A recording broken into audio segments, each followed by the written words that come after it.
So today we're going to swap the 12 volt battery in this C350e. It's a plug-in hybrid, so this is actually the 12 volt battery, not the traction battery. So the reason why I'm swapping it, the engine starts and stops on the key, no problem, but going from the electric or the E mode, it keeps getting greyed out. So I'll show you here, it keeps getting greyed out, and the most likely cause for that is actually the 12 volt battery. So we'll get and swap this 12 volt battery. So it's at the back of the car. We're obviously going to disconnect the electrics, so make sure that you can get into the car if you need to. Because as we disconnect this battery, we're not going to be able to get into the boot. So in this car, the 12 volt battery is underneath this panel here. So just lift this panel up. So get the fingers in. And that will just rotate. Now I'll keep a few tools in here, just in case I need them.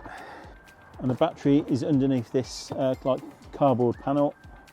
So you might have a couple of clips in. So if you do, just pull the top up. Now, quick word of warning, it is a hybrid in this car, so anything that's these orange cables that you'll see under here, you do not touch. They are the high voltage side of the system, not the 12 volt. I'll just pull those out. We've got those out, now we can get onto the clips. So I'll just show you these clips, they're like a pin.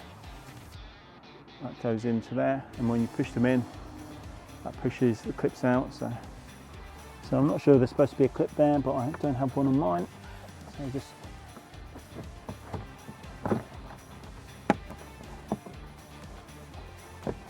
ease this out. Now down here is the 12 volt battery, so it's an AGM battery for these start vehicles. But it's not just easy enough to just get to. We've got to remove some bits and pieces. So these bars, crash bar, should be removed. We've got this panel here. So first thing, let's get onto these nuts. So this is some part of the water pump. Actually, before we do that, we're going to disconnect the negative side of the battery. So 10mm on the battery terminal. Just disconnect that.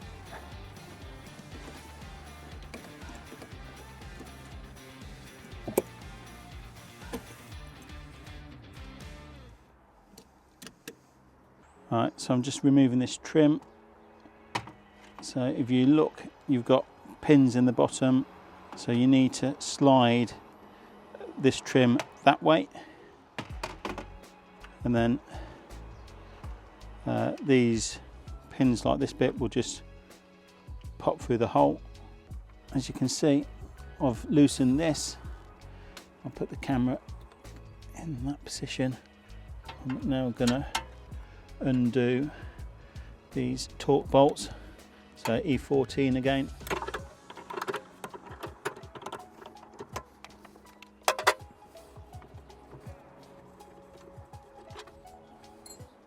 $10mm again on these.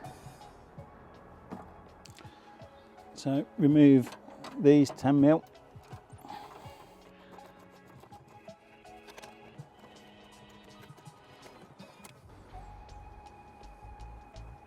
Now I'm just going to unplug these cables like such.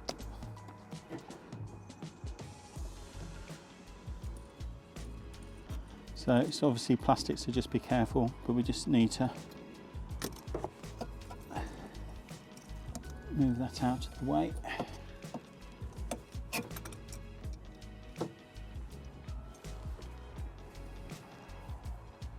Unplug this cable.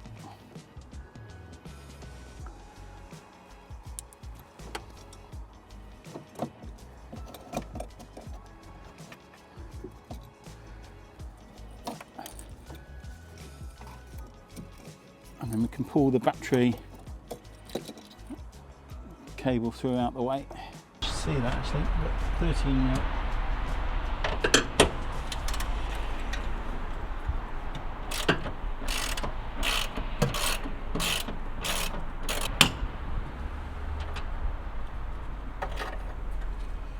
So bracket goes that way with the flat bit towards the back. So I was hoping I could move that battery without removing any more of this, but it looks like I'm going to have to remove this bar, or at least loosen it. So under there you can see where the bolt is on the bar. So I'm just going to try and loosen those just to give a bit of movement. So to make it easier, I'm just going to remove this.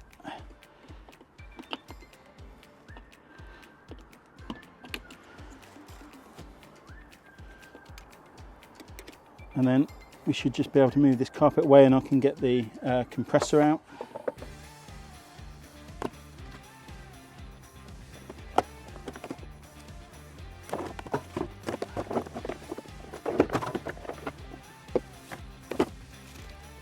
And then that'll just make it easier for me to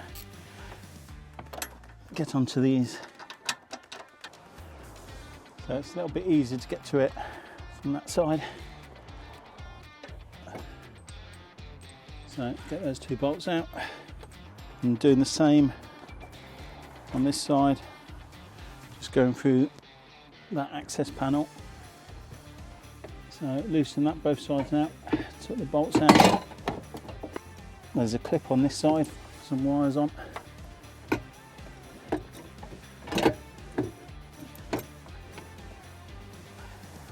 Just get something to wedge under there. So, just got a spark plug spanner socket.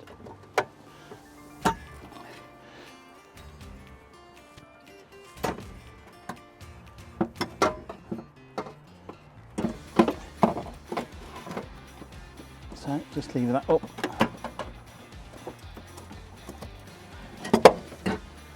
Put the socket underneath just to give a bit of height. So the battery's in there. It is very hard to move.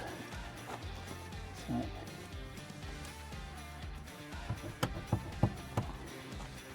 it's almost as if it's stuck down. I'll have a look in a second.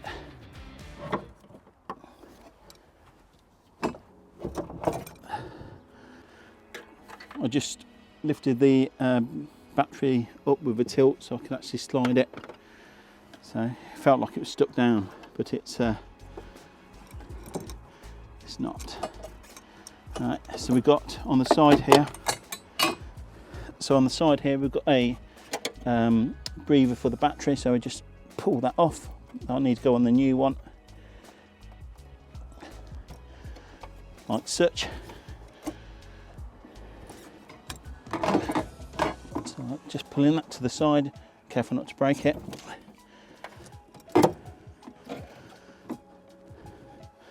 This cable is actually secured on the floor here, so you need to actually remove the pull it up to remove the clips, and then we just want to pull this battery round.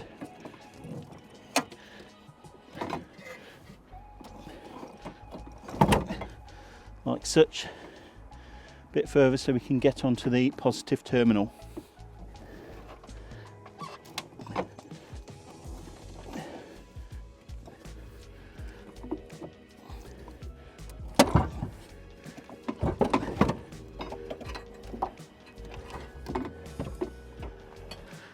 Now I asked you why couldn't they have put the battery in sort of straight down in that position in the first place?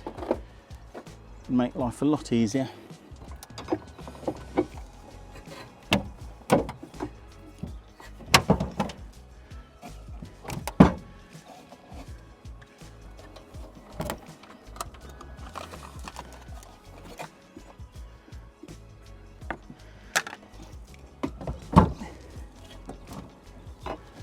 So 10 mil.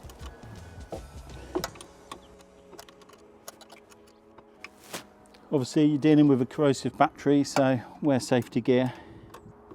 I know I'm not, but so some rubber gloves, some eye protection. I'm struggling to get that up again, so that's loose.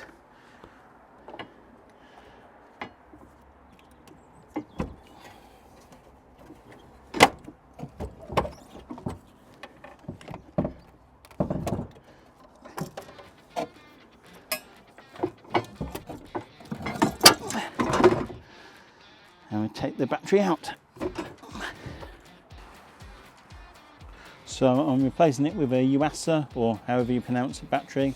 Now I always put a sticker on because they've got warranty, so I'll put a sticker on, and then that's easy for me just to check to see if the battery's still working, that it's within the date. So what I'm also going to do, because this battery is impossible really to get to when it's in place, I'm going to actually fit a cable which allows you to charge. So I'm going to fit that to the positive side first. So that's going to go on like that, and I'm going to connect the negative side of the battery cable up once it's actually in place. So let's get this battery in.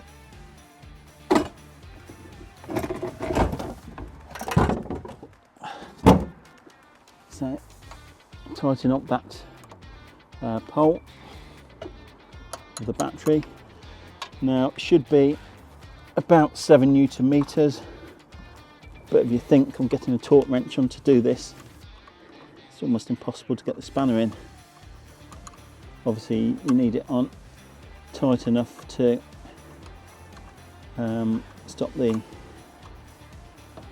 battery connector moving, but you don't need to put it on over tight. That's in place. Go and get this on.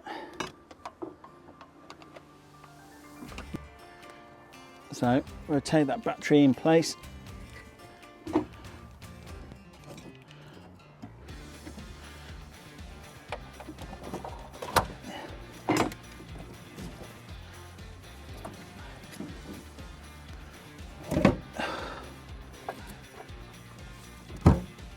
There we go. So the battery's now back in place. So there's the battery back in place. Still got to put the bracket in, but it's flush down here. You notice it when it just drops into place. Now I've got to do all the brackets up and all the stuff back in. Now on to calibrating the new battery to the car. As with most new cars nowadays, the battery is calibrated to the vehicle. Here I'm using a Foxwell NT680 Pro, which is an all-make scanner. There are other cheaper scan tools available, but please check that it does battery adaptation before you buy one, as not all do. So I've selected the battery adaptation, and I've selected the car make, and also selected the car model. I've confirmed that the battery has been changed. Here it shows that the old battery has a deviation of 149.5 amp hours. So I'll confirm that I want to set the charge flow rate back to 0. And I confirm that I've changed the battery. Why do this? As batteries age, the max level of charge in the battery is reduced, and modern cars usually adapt the charging from the alternator as to match the degradation of the old battery. This in turn helps prolong the life of the battery and improve fuel consumption.